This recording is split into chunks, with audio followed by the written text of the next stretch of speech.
All right. Authorities in Las Vegas have changed the timeline once again for the October 1st rampage. 58 dead, we know that. Over 500 wounded, 40 plus are still in the hospital. Now, the Clark County Sheriff's Department now saying a security guard was shot by the gunman in Mandalay Bay Hotel just as the massacre was beginning, rather than 6 minutes before, 10:59, when Stephen Paddock really got underway. He began firing indiscriminately at the Country Music Festival right after 10 o'clock. So the Sheriff's Department says it's not hiding anything from the public, just getting it clear. There is no conspiracy between the FBI, between LVMPD, and the MGM. Nobody is attempting to hide anything. Reference this investigation. The dynamics and the size of this investigation requires us to go through voluminous amounts of information in order to draw an accurate picture. My attempt, like I stated earlier, is to give you information as I know it, unverified, to calm the public, not to establish a legal case. My sense is the sheriff feels as though his integrity is being challenged. He also got very emotional when discussing the heroism on display that fateful night. Samuel Whitwer. Excuse me for my emotion. Samuel was laying on his couch with a very intensive wound to his leg.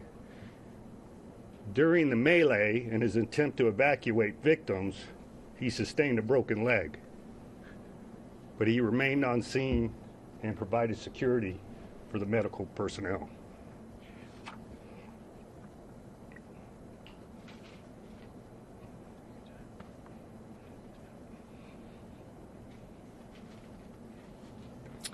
So at this point, I want to thank the community. I want to thank you for letting me be your sheriff and Vegas strong. Thank you. Didn't take questions. Joining us now for their reaction. They've been with us through this entire atrocity. There's counterterrorism expert Aaron Cohen, and in Washington, Jim Hansen, president of the Security Studies Group. Back to the timeline, and I want your analysis on this. It turns out 9:59, the security guard went there, Aaron, but he did not get shot at 9:59 like we thought. Instead, he saw the barricade there. He couldn't get any further, so he went to the above floor. By the time he got himself down to the door again, it was 10:05. Then he got shot. The gunman starts at 10:20. What do you think has taken so long to get to this timeline, and do you think we'll get another revision? I think that this is a guy. We're talking about hundreds and hundreds of rounds being fired on a hotel that's how many floors? 30. Well, I don't know how many, but it's the 32nd floor.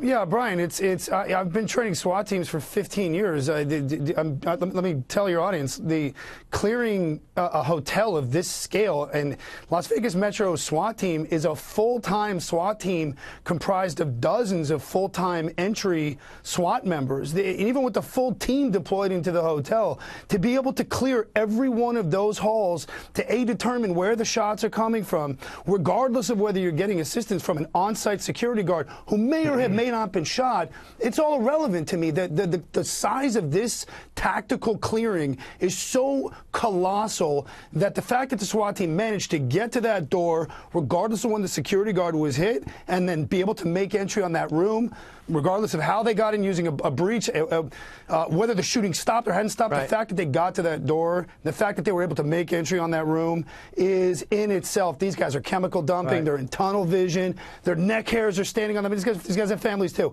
It's colossal. This guy's just figuring out all the pieces to put everything together here so that he can figure out what the heck happened. Right. Jim, I'm not going to, so many law enforcement watch us and watching you right now. I'll never be critical of them. I've never done it. But it's 12 days later, and they've made a bunch of revisions since.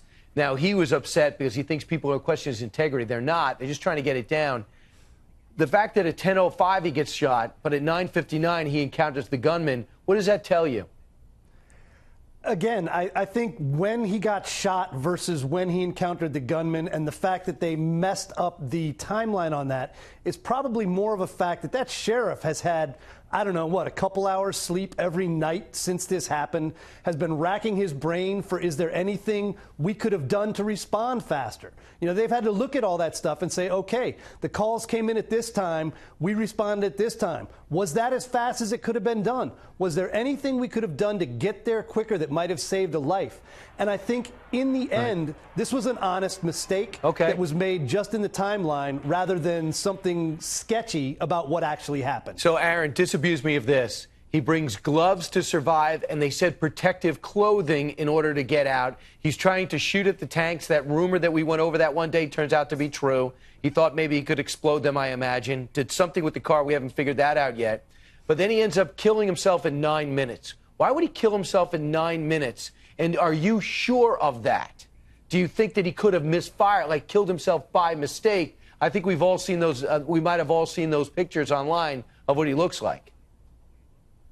I don't think he killed him. Excuse me, Brian. I don't think he killed himself by mistake. And that's why I don't believe that there's any link to ISIS. I don't believe he's a terrorist. He wasn't trying to blow himself up. He wasn't. A terrorist goal would be to continue shooting and firing and firing. The fact that this guy ended up getting killed before the SWAT team made entry, per the report, leads me to believe that he was mentally off. There was something very disturbing about this guy, or disturbed mentally and psychologically. Him killing himself means that he was trying to get as much damage done, and the protective clothing meant that either his hands were going to get hot from barrels and from receivers and from handles and from as much fire putting down as possible. I just think that was tactical considerations that he made to be able to fire all of those weapons in the shortest period of time to do as much damage as possible. So Jim, you can answer that, and I want to add this to it and see if you want to jump in on it. Turns out he was there 2 days earlier. The reason why they were confused is because his wife rang in 2 days later to get her name on the room. Why that was necessary, I'm not sure. Was it to get a key? Who knows? And that's why people said, well, he was actually needed 2 extra days to get that arsenal up there. Does any of that mean anything to you? You know, Brian, the sad thing is there are no facts that are known exclusively that are inconsistent with this being one guy who is obsessed with killing a ton of people, bought the guns himself, did most of the work himself, and ended up dead in that hotel room. You know, the problem is, and this is the sad thing, we all want some sort of closure for the victims. We want an enemy to hang this on. We want something. Instead, there's a void, and that void fills up with conspiracy theories.